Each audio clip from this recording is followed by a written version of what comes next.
அஸ்ஸலாமு அலைக்கும் பில்லாஹி மினஷ் ஷைத்தானிர் ரஜீம் பிஸ்மில்லாஹிர் ரஹ்மானிர் ரஹீம் தவக்கல்து அலல்லாஹ். பேசுறதுக்கு இன்னைக்கு எனக்கு இந்த வாய்ப்பை தந்த அல்லாஹ்வுக்கு நான் நன்றி சொல்லிக்கிறேன். அல்ஹம்துலில்லாஹ். கற்றுத்தந்த அந்த கடவுள் மட்டுமே துதிப்பிற்குரியவர். இந்த வார சிந்தனை அப்படிங்கிற தலைப்புல நம்ம கடவுள் போதுமானவர் அப்படிங்கிற தலைப்புல தான் பார்க்க போறோம். ஏற்கனவே கடவுள் போதுமானவர்ங்கிற தலைப்புல நம்ம பேசியிருக்கோம், அதெல்லாம் தொடர்ந்து பார்க்கிறோம். இது பார்ட் 2.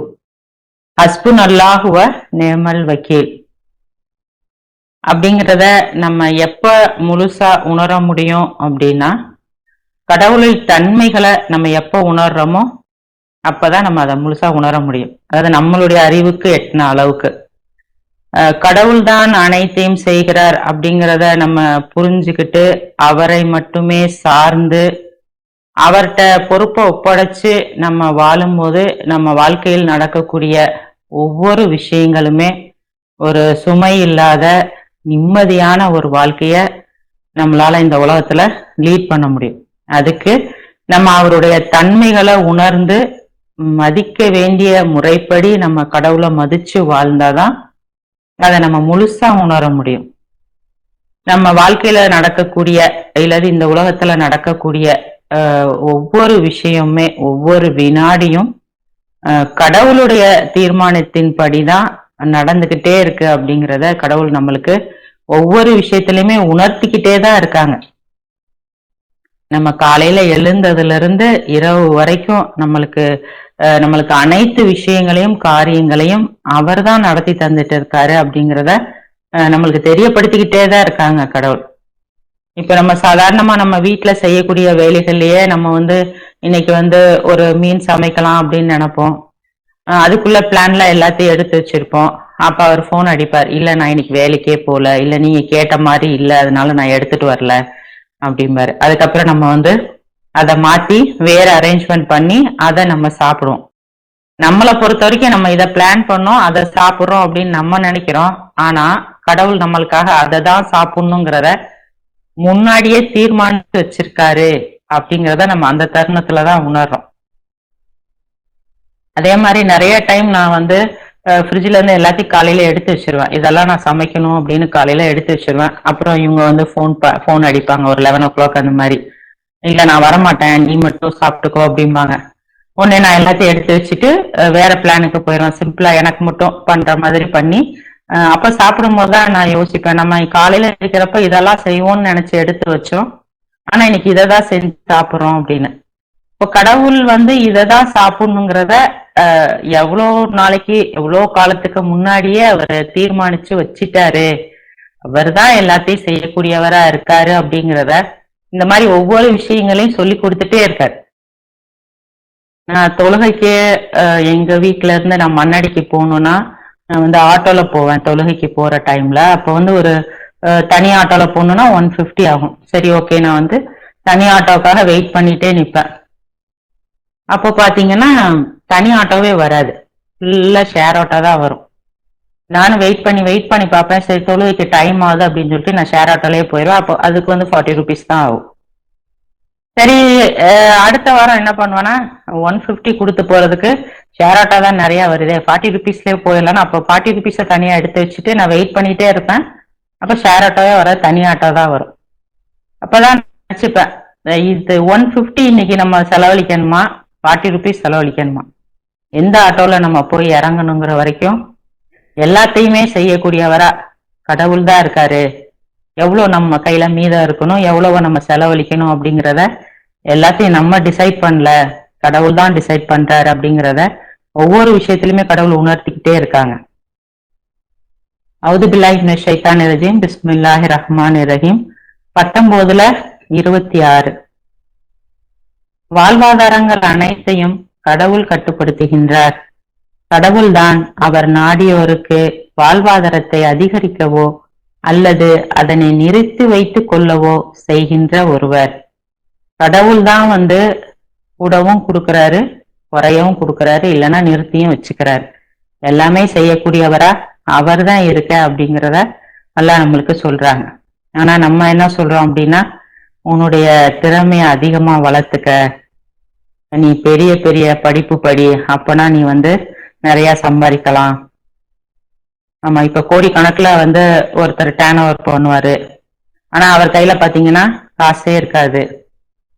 ஒரு சின்ன ஒரு தொழில் தான் பண்ணுவாங்க. ஆனா அவங்க கிட்ட பாத்தீங்கன்னா ரொம்ப கண்டென்ட்டா இருப்பாங்க. அவங்கள்ட்ட இருக்கிற கம்மியான காசுலயே அவங்களுக்கு செலவுக்கு அது வந்து போதுமானதா இருக்கும். இப்போ பேரண்ட்ஸ் நம்மளுடைய நினப்புகள் எப்படி இருக்குன்னா, எவ்வளவு தூரத்துக்கு பிள்ளைங்க படிக்கிறாங்களோ அவ்வளவு தூரத்துக்கு நல்லா இருப்பாங்க. அப்படியெல்லாம் நம்ம வந்து நினைக்கிறோம் இல்லையா? அது வந்து ஒரு இயல்பான ஒரு நம்மளுடைய குணமா இருக்கு. ஒரு சென்னை மொபைல்ஸ் அப்படின்னு சொல்லிட்டு ஒருத்தருடைய ஸ்டோரி பத்தி அவர் பேசும்போது நான் கேட்டுட்டு இருந்தேன். அவர் சொல்றாரு, நான் வந்து கோடிக்கணக்குல பெரிய லெவல்ல பிசினஸ் பண்ணி டேர்ன் ஓவர் பண்ணிட்டு இருக்கேன். ஆனா நான் வந்து கை நாட்டு தான், எனக்கு எதையுமே படிக்கவே தெரியாது அப்படிங்கிறார். இப்ப அதெல்லாம் கேட்கும்போது நம்மளுக்கு ரொம்ப ஆச்சரியமா இருக்க போவோம். படிக்கவே தெரியாதவர் எப்படி இவ்வளோ காசு வந்து டேர்ன் ஓவர் பண்ணிக்கிட்டு இருக்காரு அப்படின்னு. இப்ப டெண்டுல்கர்லாம் 10th தான் படிச்சாரு. ஆனா 1000 கோடிகள்ல வந்து அவருக்கு வந்து எல்லாம் வந்து வருமானத்தை கொடுத்து வச்சிருக்காங்க. இப்போ ஃபிலிம் இண்டஸ்ட்ரியில பாக்குறோம், ரொம்ப ஃபிட்டா இருக்கணும், ஆட தெரியணும், பாட தெரியணும், நிறைய விஷயங்கள் கத்துக்கிட்டு வந்தாதான் அந்த மாதிரி ஒரு இண்டஸ்ட்ரியில மஸ்ட் வந்து அழகா இருக்கணும் அப்படிங்கறதுதான். அப்படிலாம் நம்ம நிறைய விஷயங்கள் பாக்குறோம். ஆனா வந்து இப்ப காமெடியன்ஸ் எல்லாம் பாக்குறோம், யோகி பாபு அவரெல்லாம் நான் பார்க்கும் போது நினைப்பேன், அதாவது நான் அவரை இது பண்றதுக்காக சொல்லல, நம்மளுடைய நினப்புகள் எப்படி இருக்குன்னா ஒரு ஃபிட்டா அழகா இருக்கிறவங்க தான் அதுல ஜெயிக்க முடியும். ஆனா அல்ல நாடுனா யாரா இருந்தாலும் எப்படி இருந்தாலும் அதுல வந்து ஏர்ன் பண்ண முடியும். அதை செய்ய வைக்கக்கூடியவரா அல்லா தான் இருக்காருங்கிறத இந்த மாதிரி விஷயங்கள் எல்லாம் வந்து நம்மளுக்கு உணர்த்திக்கிட்டே இருக்காங்க. இப்ப சம்பாதிக்கணும்னா ஒரு வயசு இருக்கு, நல்ல வயசோட சம்பாரிச்சிரு, அதுக்கப்புறம் நம்மளுக்கு வந்து சம்பாதிக்க முடியாது அப்படியெல்லாம் நம்ம சொல்றோம். ஆனா நிறைய பேருடைய லைஃப்ல பார்த்தோம் அப்படின்னா 50 வயசுக்கு மேலதான் கரியரே வந்து அவங்க பெரிய லெவல்ல போறதெல்லாம் 50 வயசுக்கு அப்புறம் தான் போறாங்க அப்படிங்கறதெல்லாம் நம்ம பாக்குறோம். இதுல எதையுமே நம்ம வந்து டிசைட் பண்ணவே முடியாதுங்கிறது தான் அல்லாஹ் சொல்லி கொடுக்குறாங்க. நான் நாடுனா அவங்கள உயர்த்துவேன், நான் நாடுனா வாழ்வாதாரத்தை கொடுப்பேன். ஸோ அல்லாஹ் தான் அனைத்தையும் செய்யக்கூடியவரா இருக்காரு அப்படிங்கறது தான் அல்லாஹ் நம்மளுக்கு சொல்லி தராங்க. 8:17 சொல்றாங்க, ஒவ்வொன்றையும் செய்பவர் கடவுளே ஆவார். அவர்களை கொன்றவர்கள் நீங்கள் அல்ல, கடவுள்தான் அவர்களை கொன்றார். நீர் எரிந்த பொழுது எரிந்தவர் நீர் அல்ல, எரிந்தவர் கடவுளே ஆவார். இவ்விதமாக ஏராளமானதொரு வரவுதனை சம்பாதிப்பதற்கு நம்பிக்கையாளர்களுக்கு ஒரு வாய்ப்பளிக்கின்றார். இது வந்து போர் டைம்ல நடக்கிறப்ப அல்லாஹ் சொல்றாங்க. சோ படைபலம் இருக்கு, போர் திறமை இருக்குன்னா அவங்க வந்து அந்த இதை அடையல. அல்லாஹ் நாடுனா அல்லாஹ் தான் எல்லாத்தையும் செஞ்சு அந்த வரவுகளை நம்மளுக்கு கொடுக்கறதா சொல்றாங்க. அதே மாதிரிதான் ஒருத்தர் சம்பாரிச்சு டிகிரி, வேலை, திறமை இதனாலதான் அவர் வந்து சம்பாதிக்கிறாருங்கிறதுல அல்லாஹ் வாய்ப்பு ஏற்படுத்தி தராங்க. அவங்க முயற்சி செய்யறாங்க, கடவுள் என்ன விதிச்சிருக்காங்களோ அதுதான் நடக்குது அப்படிங்கறத நம்ம பாக்குறோம். அதே மாதிரி நம்மளுக்கு அல்லாஹ் தர அந்த வாழ்வாதாரத்துல நம்ம தர்மம் கொடுக்கணும் அப்படின்னு நினைக்கிறோம் இல்லையா? அந்த கொடுக்கணுங்கிற அந்த மனநிலையையும் கடவுள் தான் நம்மளுக்கு தராரு. அந்த பணத்தையும் அவர் தான் நம்மளுக்கு தராரு. யாருக்கு கொடுக்கணும், யாருக்கு போய் சேரணுங்கிறதையும் அவர் தான் தீர்மானிக்கிறார். சம்டைம்ஸ் நம்மளுக்கு காசு வந்தோம்னா நம்ம மனசுல ஒருத்தர் நினைப்போம் இவங்களுக்கு கொடுக்கலாம் அப்படின்னு. அப்புறம் வீட்டுல டிஸ்கஸ் பண்ணுவோம், இல்ல இவங்களுக்கு கொடுத்துடலாம் அப்படின்னு அதை மாத்திருவோம். நம்ம இப்படி நினைச்சோமே அப்படிலாம் நம்ம பல தடவை நினைக்கிறோம், இவங்களுக்கு கொடுக்கலாம்னு நினைச்சோமே அப்படின்னு. ஆனா கடைசியா அது யார்கிட்ட போய் சேருதோ அவங்களுக்கு கொடுக்கணும்னு தான் அல்லாஹ் தீர்மானிச்சிருக்காரு அப்படிங்கிறத அது உணர்ந்து அதை நம்ம அனுபவிக்கும் போதுதான் நம்மளுக்கு அது தெரியுது. அல்லாஹ் நாட்டப்படிதான் எல்லாமே நடந்துட்டு இருக்கு. அவர் தான் ஒவ்வொன்னையும் திட்டமிடக்கூடியவரா இருக்காரு. கடவுள் தான் திட்டமிடுறதுல மிக சிறந்தவராகவும் இருக்காரு அப்படிங்கிறத நம்ம வந்து நிறைய பேருடைய, அதாவது நபிமார்களுடைய வரலாற்றுல இருந்து நம்ம கத்துக்கிறோம். நபியோடைய வரலாறு பார்த்தோம் அப்படின்னா, அவங்க வந்து ஒரு கனவு காண்றாங்க. அந்த கனவை அவங்க தந்தை கிட்ட போய் சொல்றாங்க. அவருடைய தந்தை சொல்றாரு யார்கிட்டயும் சொல்லாத, ஏன்னா அவருக்கு தெரியுது அந்த கனவுடைய விளக்கம் என்ன அப்படிங்கிறத அவரு தெரிஞ்சு வச்சிருக்கிறதுனால சொல்லாத அப்படிங்கிறதையும் சொல்றாரு. ஆனா அவங்களுடைய சகோதரர்கள் அவரை கொல்ல திட்டம் போடுறாங்க. ஆனா அல்லாஹ் வந்து அந்த சதியை முறியடிச்சு அவரை கிணத்துல தூக்கி போட வைக்கிறாங்க. அவரை ஒரு ஆளுநர் வீட்டுல வளர வைக்கிறாங்க. அரசியல், அந்த அரசாங்கம் சம்பந்தமான விஷயங்களை அங்க வச்சு அவருக்கு அனுபவமா கத்து கொடுக்குறாங்க. படிக்காத அவர் கருவூல அதிகாரியா அவர் அங்க போய் அவரை ஆக்கி வைக்கிறாங்க. சோ இது அனைத்தையுமே செய்யக்கூடியவரா கடவுள் தான் இருக்காரு அப்படிங்கிறத நம்ம தெரிஞ்சுக்கிறோம். எல்லா விஷயங்கள்லயுமே கடவுள் தான் அவருடைய லைஃப்ல ஒவ்வொன்னையும் திட்டமிட்டு செஞ்சு தரக்கூடியவரா இருக்காரு அப்படிங்கறத நம்ம பாக்குறோம். அவர் பிறக்கிறதுக்கு முன்னாடியே, அதாவது மூசா நபியோடைய வாழ்க்கையில நம்ம பார்த்தோம் அப்படின்னா, அவர் பிறக்கிற அந்த டைம்ல ஆண் குழந்தைகளை கொல்றாங்க. கரெக்டா அந்த டைம்ல தான் அவர் பிறக்கிறாரு. ஆனா அவருக்கு எதுவும் ஆயிடாம அல்லாஹ் அவரை பாதுகாக்கிறாங்க. ஸோ மனிதருடைய திட்டம் எப்படிப்பட்டதா இருக்கு, கடவுளுடைய திட்டம் எப்படி இருக்கு அப்படிங்கறத நம்ம மூசா நபியுடைய வரலாற்றுல நம்ம பாக்குறோம். இப்போ கடவுள் நேரடியா அவருடைய தாய்கிட்ட சொல்றாங்க, நீ அவர் ஆற்றுல தூக்கி போட்டுரு அப்படின்னு சொல்றாங்க. இது கடவுளுடைய திட்டமா இருக்கு. இப்ப நம்ம படிக்கிறப்ப இது ஒரு ஆபத்தான ஒன்னா இருக்கே அப்படிங்கறத நம்ம பாக்குறோம். அவருக்கு என்ன ஆகுமோ அப்படின்னு தான் நம்ம நினைக்கிறோம். ஆனா கடவுளுடைய திட்டம் அங்க அவரை பாதுகாக்கிறதா இருக்கு அப்படிங்கிறத நம்ம பாக்குறோம். இப்ப ஃபிரௌனுடைய கையிலேயே அவர் போய் சேரார். சிங்கத்தின் குகைக்குள்ளேயே அல்லாஹ் கொண்டு போய் அவரை சேர்க்கிறாங்க. ஆனா அவருடைய மனைவியின் மனசை அல்லாஹ் கட்டுப்படுத்தி இது நம்மளுக்கு ஒரு மகிழ்ச்சிகரமான ஒரு கண்டுபிடிப்பா இருக்கும் அப்படிங்கிறத அந்த இடத்துல அல்லாஹ் சொல்ல வைக்கிறாங்க. இப்ப அரண்மனைக்குள்ள கொண்டுட்டு போய் அவங்களுடைய தாயையும் கொண்டு போய் சேர்க்கிறாரு. அதாவது அவங்க தாய் அவ்வளோ கவலைப்படுறாங்க புள்ளைய விட்டுட்டு. அவங்கள அந்த தாயவே அந்த பிள்ளைக்கு செவிலித்தாயா கொண்டு போய் அல்லாஹ் சேர்க்கிறாரு. அவர் ஒரு டைம்ல கொலை பண்றாரு. அந்த கொலைக்கான தண்டனையா மனிதர்களுடைய வாழ்க்கையில நம்ம பார்த்தோம் அப்படின்னா ஒரு 14 வருஷமோ இல்ல ஆயுள் தண்டனையாவோ அந்த தண்டனை இருக்கிறத நம்ம பாக்குறோம். ஆனா அல்லாஹ் அவரை வேறொரு இடத்துக்கு பாதுகாப்பா ஷிஃப்ட் பண்றாங்க. ஏன்னா அவர் அதை வேணும்னு செய்யல, அறியாமையில அவர் செய்யறாரு. அதுக்கு அவர் பாவ மன்னிப்பு கேட்கிறாரு. அல்லாஹ் அவரை பாதுகாக்கிறாங்க. இது எல்லாமே அவருடைய வாழ்க்கையில திடீர்னு நடக்குதா? மூசா நபி அந்த இடத்துல இருந்து இன்னொரு இடத்துக்கு போனதுக்கு அப்புறம் தான் அங்கே ஒண்ணுமே இல்லாம நிக்கிறாரு. தன்னுடைய தேவை அல்லாஹ் கிட்ட சொல்றாரு. அவருடைய வருங்கால மனைவி அங்க வர்றாங்க. அவங்க மாமனார் கிட்ட அவர் போறாரு. 8 வருஷம் அவர் ஒர்க் பண்றாரு. அதுக்கப்புறம் அவங்கள அந்த ஃபேமிலியை கூட்டிக்கிட்டு அவருக்கு வரும்போதுதான் அவருக்கு அங்க தூதுத்துவம் கிடைக்குது. இப்போ எகிப்துல இருந்து அவர் கொலை பண்ணிட்டு போறவரை அந்த எகிப்துக்கே அல்லாஹ் நபியா கொண்டு சேர்க்கிறாங்க. கடவுளுடைய திட்டமும் கடவுள் தான் இந்த அத்தனை விஷயங்களையும் செய்யக்கூடியவரா இருக்காரு அப்படிங்கிறத நம்ம அவருடைய வரலாற்றுல இருந்து பாக்குறோம். அதே மாதிரி ஹாரனை கொடுத்து அவருக்கு பலப்படுத்துறதா இருக்கட்டும், இல்ல அற்புதங்களை தர்றதா இருக்கட்டும், கடலை பிளக்க வச்சு அந்த மக்களை காப்பாத்துறதா இருக்கட்டும். ஃபிரௌன் எவ்வளவு படைபலமும் அதிகார பலமும் உடையவரா அவர் இருக்காரு. அப்படிப்பட்ட ஒருத்தரை ஒரு அடிமையா இருக்கக்கூடிய ஒருத்தர் தோற்கடிக்க முடியும்னா அது அந்த மனிதரான ஒருவரால் அதை செய்ய முடியுமா? அல்லாஹ் எவ்வளவு விஷயங்களை மூசா நபியோடைய வரலாற்றுல செஞ்சு கொடுக்குறாங்க.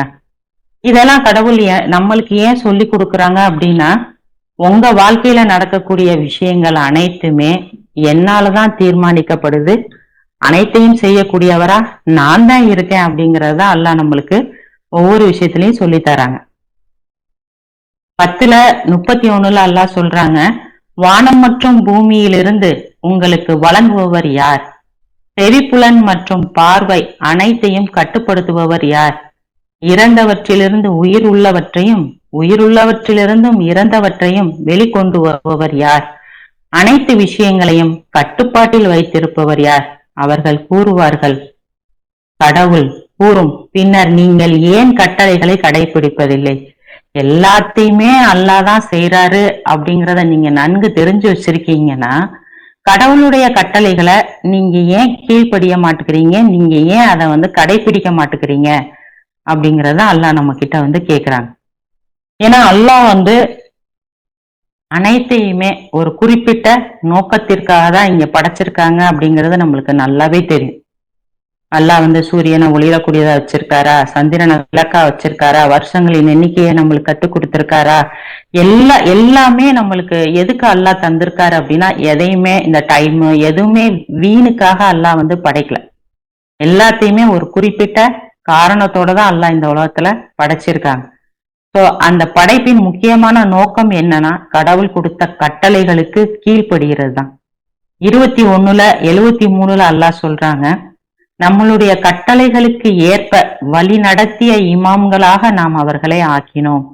மேலும் நன்மைகள் செய்வது எப்படி என்பதையும், தொடர்பு தொழுகைகளையும், கடமையான தர்மத்தையும் கடைபிடிப்பது எப்படி என்பதையும் நாம் அவர்களுக்கு கற்றுக் கொடுத்தோம்.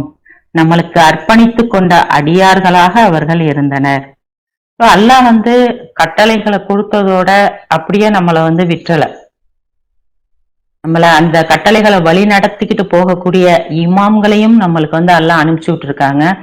நன்மைகள் எப்படி செய்யறதுங்கிறதையும், அதாவது தொழுகை தர்மம் இதெல்லாம் அவங்கள செய்ய வச்சு நம்மளுக்கு செயல்முறையாவும் அல்லாஹ் நம்மளுக்கு காட்டி கொடுத்திருக்காங்க. எல்லாம் செய்யறது எப்படிங்கிறத நம்மளுக்கு அல்லாஹ் கத்து கொடுத்ததுக்கு அப்புறமும் நம்ம ஏன் கட்டளைகளை சரியா பின்பற்றுறது இல்லை அப்படிங்கறத அல்லாஹ் கேக்குறாங்க. அல்லாவுக்கு கீழ்ப்படிந்த நிலையில கட்டளைகள் அனைத்தையும் சரியா கடைபிடிக்க கூடிய மக்களா அல்லாதான் நம்மளை ஆக்கி அருள் பாலிக்கணும்.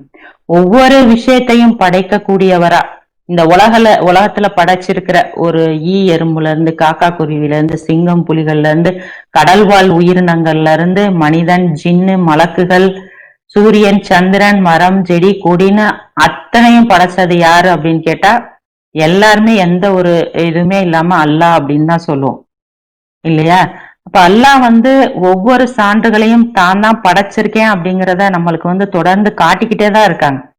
இப்ப நம்ம இந்த உலக வாழ்க்கையில நம்ம இருக்கோம். இப்ப நம்மளுக்கு ஏதாவது ஒரு பிரச்சனை வருதுன்னு வச்சுப்போம். அதை குறித்த பயம், டென்ஷன், கவலை ஏதாவது ஒண்ணுல நம்ம இருந்தா கூட நம்ம அப்படியே ஒரு ஆட்டோல போயிட்டு இருக்கும் போது அப்படியே அதுல எழுதியிருக்கிற வாசகத்தை படிக்கிறோம். கடவுள் உன் கூடயே இருக்காரு, உனக்கு அவர் கேடயமா இருந்து உன்னைய பாதுகாக்கிறாரு, அவர் உனக்கு முன்னால் சென்று உன் பாதையை அனைத்தையும் அவர் செவ்வையாக்குறாரு அப்படின்னு சொல்லி அந்த மாதிரியான அவர் நம்மளுக்கு சான்றுகளை தொடர்ந்து காட்டி நம்ம மனசை அந்த விஷயத்துல நம்மளுக்கு திடப்படுத்துறாங்க. இப்ப நம்ம நம்ம உறவினர்கள் வீடுகளுக்கே போறோம். இப்ப அங்க ஒரு பிரச்சனையோட இருக்கு, அதை நம்ம தெரிஞ்சுக்கிட்டு தான் நம்ம போறோம். நீங்க பிரச்சனை இருக்கு அப்படின்னு நம்ம தெரிஞ்சுக்கிட்டு தான் போறோம். போகும்போதே நம்மளுக்குள்ள இப்ப எனக்குள்ளலாம் ஒரு லைட்டா ஒரு பயம், ஒரு நெருடல் இருந்துட்டே இருக்கும். எங்க அவங்க நம்ம கிட்ட இதெல்லாம் சொல்லி சண்டை போடுவாங்களோ, நம்ம எப்படி அதை ஹேண்டில் பண்ண போறோம், எப்படி எதிர்கொள்ள போறோம் அப்படிங்கிற இதோட எல்லாம் நான் ஓதிக்கிட்டே போவேன். அல்லாட்ட பொறுப்பை படிச்சுட்டு ஓதிக்கிட்டே போகும்போது அப்படியே அவங்க அதை நம்ம உணர முடியும். அந்த மீறக்கூடிய கரங்களை நம்மளுக்கு தடுத்து நிறுத்தி நம்மளுக்கு எதுவுமே ஆகாம அந்த ஒரு தைரியத்தை, நான் இருக்கேன், என்னை தாண்டி உன்னை எதுவுமே செய்ய முடியாது அப்படிங்கிற அந்த ஒரு தைரியத்தை கடவுள் நம்மளுக்கு கொடுக்குறாரு. இதே இது நம்ம அல்லாட்ட அந்த இடத்துல பொறுப்பை ஒப்படைச்சிட்டு போகல அப்படின்னா ஷைத்தான் நம்மளுக்கு மேலும் மேலும் பயத்தை தான் அதிகரிச்சு கொடுக்குறான். அதே மாதிரி அவங்க ஏதாவது பேசும் போதும் நம்ம வார்த்தைகளை விட்டுருவோமோ, நம்ம ரொம்ப கோபத்தை அடக்கிக்கிறணும், ரொம்ப கண்ட்ரோல் பண்ணிக்கிறணும் அப்படின்னு நம்ம நினைச்சிட்டு அங்கே போனோம் அப்படின்னா அதாவது அல்லாவுடைய பாதையில நம்ம தொடர்ந்து இருக்கணும்னு நம்ம நினைச்சோம் அப்படின்னா அல்லாஹ் அங்க என்ன நடந்தாலும் நம்மள பொறுமையா இருக்க வைக்கிறார். அந்த இடத்துல நம்ம எப்படி இருந்தோம், நம்ம வீட்டுக்கு வந்ததுக்கு அப்புறம் யோசிச்சு பார்த்தோம் அப்படின்னா அந்த இடத்துல நம்ம எப்படி இவ்வளவு பொறுமையா இருந்தோம், நம்மளுக்கெல்லாம் இந்த மாதிரி ஒரு கேரக்டரே இல்லையே, நம்ம எதனாலும் பட்டு பட்டுன்னு பேசிடுவோமே அப்படின்னு நம்ம நினைச்சோம்னா அந்த அந்த ஆரம்பத்துல அல்லாட்ட பொறுப்பை ஒப்படைக்கிறதுடைய அந்த பலனை அந்த ஒவ்வொரு விஷயத்திலயுமே அல்லாஹ் நம்மளுக்கு காட்டிக்கிட்டே இருப்பாங்க. சில நேரத்துல அப்படியே அவங்க பேசிட்டே இருப்பாங்க. பேசும்போது நம்ம மேல தேவையில்லாத பழிகள் போடுவாங்க. இன்னொருத்தர் மூலியமா நம்ம சொல்லாததெல்லாம் சொன்னோம் அப்படிங்கிற விஷயம் நம்ம கிட்ட வரும். தேவையில்லாம நம்மள வலு சண்டைக்கு இழுப்பாங்க. அப்போ நம்மளுக்கு அந்த டைம் அதான் அல்லாஹ் சொல்றாரே, ஒரு பிரச்சனைனா அதுக்கு சமமா நம்ம பேசலாம் அப்படின்னு. அப்ப அது அவங்க தானே தேவையில்லாம வலு சண்டைக்கு வராங்க, அப்ப நம்மளும் பேசலாம் அப்படிலாம் நம்ம மனசுக்குள்ள தோணும். ஆனா எங்க நம்ம சென்னையில இருந்து கிளம்பும் போதே அல்லாட்ட பொறுப்பை படைச்சிட்டு கிளம்பும் போது கடவுள் அந்த நேரத்துல நம்மளுக்கு ஒரு மைண்ட் வாய்ஸ் கொடுப்பாரு. விலை பொறுத்தலையும் மன்னித்தலையும் நீ கடைபிடிக்கணும் அப்படிங்கிற அந்த செல்ஃப் கண்ட்ரோலை நம்மளுக்கு அந்த நேரத்துல அல்லாஹ் கொடுக்குறாரு. அப்போ நம்ம எல்லா விஷயங்களும் முடிஞ்சு வந்ததுக்கு அப்புறம் நான் வீட்டுக்கு யோசிப்பேன், நம்ம இவ்வளவு நல்லவெல்லாம் கிடையாது, எப்படி இந்த விஷயத்த நம்ம ஹேண்டில் பண்ணோம் அப்படின்னு. எல்லா விஷயத்திலும் எந்த வார்த்தையை பேசணும், எந்த வார்த்தையை பேசக்கூடாது, எந்த இடத்துல முகத்தை நம்ம அப்படி வச்சுக்கிறணும், எந்த நேரத்துல நம்ம பொறுமையா இருக்கணும் அப்படின்னு எல்லா விஷயங்களையுமே நம்ம வாழ்க்கையில செய்யக்கூடியவரா கடவுள் தான் இருக்காரு அப்படிங்கிறத நம்மளுக்கு ஒவ்வொரு நிமிஷமும் அவர் உணர்த்திக்கிட்டே தான் இருக்காரு. நம்மளுக்கு ஏதாவது ஒரு கஷ்டம் வந்துடாதா, நம்ம எதுலயாவது வீழ்ந்துட மாட்டோமா அப்படின்னு சொல்லிதான் இவன் மட்டும் எப்படி சிரிச்சுக்கிட்டே இருக்கான். அவங்கள மாதிரிதான் நம்மளுக்கும் பிரச்சனைகள் இருக்கு. யாருக்கும் பிரச்சனைகள் இல்லாத ஒரு வாழ்க்கையெல்லாம் கிடையாது. ஆனா அல்லாஹ் நம்மள பாதுகாக்கக்கூடியவங்களா இருக்காங்க. அல்லாஹ் நம்மள எப்பவுமே அந்த சிரிப்புக்கும் சந்தோஷத்துக்கும் உரியவங்களா நம்மள ஆக்கி வச்சிருக்காங்க. கேவலம் இழிவிலிருந்து அல்லாஹ் தான் நம்மள பாதுகாத்து வச்சிருக்காங்க அப்படிங்கிறதையும் அல்லாஹ் நம்மள உணர வைக்கிறாங்க. எல்லா சூழ்நிலைகளிலையும் நம்மளுக்கு உதவி செய்யக்கூடியவரா அவர் தான் இருக்காருங்கிறதையும் அல்லாஹ் நம்மளுக்கு நினைவூட்டிக்கிட்டே இருக்காங்க.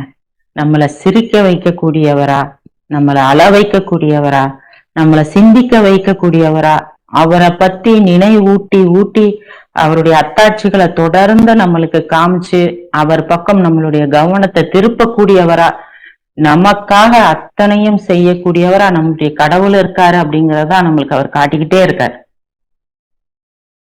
இந்த பூமியுடைய படைப்பா இருக்கட்டும், இப்ப அதை பத்தி பேசினாலே நம்ம பேசிக்கிட்டே இருக்கணும். இந்த பிரபஞ்சத்தின் படைப்பா இருக்கட்டும், இந்த இரவு பகலுடைய மாற்றங்களா இருக்கட்டும், சமுத்திரத்துல அந்த கப்பல்கள் சுற்றி வர்றதா இருக்கட்டும், காற்றுகளை இஷ்டப்படி கையாள்றதா இருக்கட்டும், ஆகாயத்துக்கும் பூமிக்கு நடுவுல அந்த மேகங்கள் ஓடுறதா இருக்கட்டும், அனைத்தையும் கட்டுப்படுத்தக்கூடியவரா, அனைத்தையும் இயக்கக்கூடியவரா யார் இருக்கா அப்படின்னா கடவுள் தான் இருக்கார்.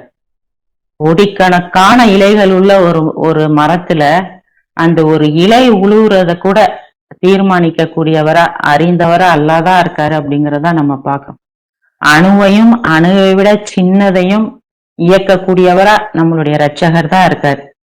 நம்ம என்னதான் நினைச்சாலும் சரி, இந்த பிசினஸ் பண்ணி நான் இப்படி காசு நான் இப்படி ஆயிடுவேன் அப்படின்னு நம்ம நினைச்சாலும் சரி, இல்ல இந்த டாக்டர்கிட்ட போனா எனக்கு சரியாயிரும் அப்படின்னு நம்ம நினைச்சாலும் சரி, இந்த டைமுக்குள்ள என் பிள்ளை கல்யாணம் ஆயிரணும், இந்த டைமுக்குள்ள நான் இதை செஞ்சிடணும், நம்ம என்னதான் தலைகீழ நின்று தண்ணி குடிச்சாலும் அல்லாஹ் என்ன நாடி இருக்காங்களோ அது எப்ப நடக்கணும்னு நாடி இருக்காங்களோ அப்பதான் நடக்கும். அந்த அல்லாஹ்வுடைய தீர்மானங்களையும் அல்லாஹ்வுடைய அந்த அனைத்தையும் அவர் தான் கட்டுப்படுத்துறாருங்கிறத நம்ம புரிஞ்சுக்கிட்டோம் அப்படின்னா நம்ம நடக்கக்கூடிய விஷயங்களை எல்லாத்தையுமே இயல்பா எடுத்துக்கிட்டு அதுல ரொம்ப ரொம்ப நிம்மதியா ரிலாக்ஸா இருக்கும். அததான் அல்லாவும் சொல்றாங்க, எல்லாத்தையும் நான் நடத்திக்கிறேன், என்கிட்ட பொறுப்பை படிச்சுட்டு நீ ரிலாக்ஸ் ஆகிரி அப்படிங்கறத அல்லாவும் சொல்றாங்க. ஆனா அதை செய்யறதுதான் நம்மளுக்கு ரொம்ப கஷ்டமான ஒண்ணா இருக்கு. நம்மளை சீர்தொழித்து கொள்ளும் பொருட்டு தான் அல்லாஹ் அத்தாட்சிகளையும் எச்சரிக்கைகளையும் நம்மளுக்கு ஒரு படிப்பினையா நம்ம வாழ்க்கை முழுக்க நம்மளுக்கு தொடர்ந்து காட்டக்கூடியவரா அல்லாஹ் இருக்காங்க. 39:17 சொல்றாங்க, போலி தெய்வங்கள் அனைத்தையும் வழிபடுவதை கைவிட்டுட்டு தங்களையே முற்றிலும் கடவுளுக்கு மட்டும் அர்ப்பணித்து கொண்டவர்களை பொறுத்தவரை அவர்கள் மகிழ்ச்சிக்கு தகுதி ஆயிட்டாங்க அப்படின்னு அல்லாஹ் சொல்றாங்க. சோ நம்ம ஷைத்தான் நம்மளை அப்படியே மாயையிலேயே கூட்டிட்டு போயிட்டே இருக்கான். பிள்ளைங்க உங்களை சம்பாரிச்சு காப்பாத்துவாங்க, இல்ல உன் பரம்பரை சொத்து இருக்கு உனக்கு, இல்ல நீ உன் சொந்த சாமர்த்தியத்தினால நீ சேர்த்து வச்சிருக்கீல அது இருக்கு உனக்கு அப்படின்னு தொடர்ந்து சாத்தான் நம்மள அப்படியே அந்த மாயைக்குள்ளேயும் அவனுடைய அந்த கிசுகிசுப்புக்குள்ளேயும் நம்மளை வச்சிருக்கவே அவன் ட்ரை பண்ணிக்கிட்டே இருக்கான். இப்ப நம்மளால எல்லாமே செய்ய முடியும்னா அல்லாஹ் எத்தனையோ பேர்களை அழிச்சிருக்கேன், உங்களை விட வலிமை மிகுந்த எண்ணிக்கையில் அதிகமான எத்தனையோ தலைமுறையினரை நான் அழிச்சிருக்கேன் அப்படின்னு சொல்றாங்க. அப்ப நம்மள அந்த அழிவுல இருந்து நம்மளால காப்பாத்திக்கிற முடியுதா? நம்மளால முடியாதுல்ல. அப்ப நம்ம முழு மனசோட அல்லாஹ் பக்கம் திரும்பணுமா இல்லையா? நம்ம இங்கிட்டு ஒரு பக்கம் இருக்கோம், ஒரு நேரம் அல்லாஹ்வை நம்புறோம், இன்னொரு நேரம் நம்ம அல்லாஹ்வை மறுக்கக்கூடியவங்களா இருக்கோம். அல்லாஹ் நம்மளுக்கு பலத்தை கொடுத்திருக்காரு, அதுக்கப்புறம் பலகீனத்தை தர்றாரு. முதல்ல நம்ம பலமா இருக்கும் போது நம்ம என்னெல்லாம் பேச்சு பேசுறோம், எவ்வளவு தடகாத்திரமா வேலைகள் பண்றோம், வேகமான பேச்சு, வேகமான நடை, செயல்கள், கோபம், டென்ஷன் எல்லாத்தையும் காட்டுறோம். ஒரு வயசுக்கு அப்புறம் பார்த்தா எந்திரிச்சு கூட நம்மளால உட்கார முடிய மாட்டேங்குது, பேச முடிய மாட்டேங்குது. இதுதான் நம்மளுடைய உண்மை நிலைமையா இருக்கு. அல்லாஹ் கேக்குறாரு, நீ பலசாலியா, நீ உன்னால எல்லாம் செய்ய முடியும்னா இந்த உயிரானது, ஆன்மாவானது அந்த தொண்டைக்குழியை விட்டு வெளியே வருதுல, அப்ப நீ அதை மீட்டுக்க, நீ உண்மையாளரா இருந்தா அப்படின்னு நல்லா கேக்குறாங்க. நம்மளால அப்படி நம்மளை மீட்டுக்கிற முடியுமா? அந்த சக்தி நம்ம கிட்ட இருக்கா? இந்த உலகத்திலையும் சரி, மறு உலகத்திலையும் சரி, எதுவுமே செய்வதற்கு சக்தியற்றவர்களாக, அனைத்தையுமே செய்யும் சக்தி கொண்டவராக கடவுள் தான் இருக்காரு அப்படிங்கறது தானே நம்மளுக்கு அல்லாஹ் தொடர்ந்து சொல்லி கொடுத்துக்கிட்டே இருக்காங்க. அப்ப நம்மள நன்றி கெட்டவங்களா இருக்க வைக்கதான் சாத்தான் முயற்சி செஞ்சுக்கிட்டே இருக்கான். நீ நினைச்ச மாதிரி எதுவுமே நடக்கல, நீ நினைச்ச மாதிரி யாருமே நடக்க மாட்டேங்கிறாங்க அப்படின்னு தொடர்ந்து சாத்தான் நம்மளுக்குள்ள கிசு கிசுத்துக்கிட்டே இருக்கான்.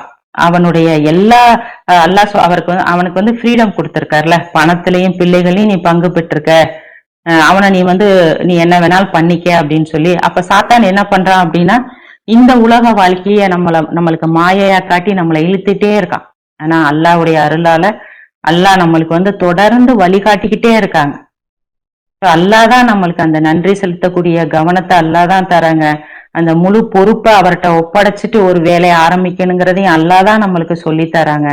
ஒவ்வொரு விஷயமும் அல்லாஹ்வுடைய நாட்டப்படிதான் நடக்குதுங்கிறதையும் நம்மளுக்கு அல்லாஹ் கத்து தராங்க. அப்போ நம்மளை படைச்ச அல்லாஹ் கிட்ட நம்ம எப்படி போகணும்? முழு இதயத்தோட, முழு மனசோட, நம்மளுடைய கவனத்தை எது பக்கமும் திருப்பிடாம அந்த கடவுள் கிட்ட முழுசா நம்ம போய் சரணடையணும் இல்லையா? எந்த ஒரு விஷயம் நடக்கணும்னாலும் தொடர்ந்து நம்ம அவர்கிட்ட பிரார்த்தனை பண்ணிக்கிட்டே இருக்கணும் இல்லையா? நம்மளுடைய உடலுடைய இயக்கமா இருந்தாலும் சரி, இன்னைக்கு எத்தனை தடவை மூச்சு விட்டோம்னு நம்மளுக்கு தெரியுமா? எத்தனை தடவை நம்ம ஹார்ட் துடிச்சுச்சுன்னு நம்மளுக்கு தெரியுமா? எவ்வளவு ரத்தம் கீழே இருந்து மேல போச்சுன்னு தெரியுமா? எதுவுமே நம்மளுக்கு தெரியாது. இந்த உடலுடைய இயக்கத்தையும் கடவுள் தான் கண்ட்ரோல் பண்றாரு, நம்ம மனசுடைய இயக்கத்தையும் அவர் தான் கண்ட்ரோல் பண்றாரு. நம்ம எதை கேட்கணும், எது வரை கேட்கணும், எதை பத்தி சிந்திக்கணும், எல்லா விஷயங்களுமே கடவுளுடைய கண்ட்ரோல்ல தான் இருக்கு. நாங்க ஒரு நியூஸ்ல ஒரு வீடியோ பார்த்துட்டு இருக்கோம். ஒருத்தர் பைக்ல வராரு. அவரு கரெக்டா வரும்போது அங்க இருந்து ஒரு மரக்கிளை ஒடிஞ்சு அவர் மேல விழுது. அவர் அந்த இடத்துலயே பலியாயிட்டார். இப்ப நானும் இவரு உட்காந்து பேசிட்டு இருக்கோம். அப்படியே ஏதோ அவர் வரும்போது ஒருத்தர் ஒடிச்சு போட்ட மாதிரி அப்படி கரெக்டா அவர் மேல விழுவுதே அப்படின்னு. அப்ப அவர் அன்னைக்கு அந்த டைம் அவர் வரணும், கரெக்டா அது அவர் மேலதான் விழணுங்கிறத அல்லாஹ் தான் தீர்மானிக்கிறாங்க அப்படிங்கறத அல்லாஹ் நம்மளுக்கு காமிச்சு கொடுக்குறாங்க. செயலாலையும் காமிச்சு கொடுக்குறாங்க, எண்ணங்களாலையும் நம்மளுக்கு கத்து கொடுக்குறாங்க. இது பேசும்போது நான் நிறைய தடவை ஃபீல் பண்ணியிருக்கேன். நான் உன்னை பாயிண்ட்ஸ் எல்லாம் எழுதி வச்சிருப்பேன், இதுக்கு இததான் விளக்கமா சொல்லணும். ஆனா நிறைய விஷயங்களை என்ன அறியாமலே நான் மாத்தி சொல்லுவேன். அதுதான் கடவுளுடைய தீர்மானமா இருக்கு, அததான் கடவுள் நாடி இருக்காரு அப்படிங்கறத நம்மளுக்கு எல்லாம் கத்துத்தரார். அதுதான் சிறப்பானதுங்கிறதையும் நம்மளுக்கு கத்துத்தரார்.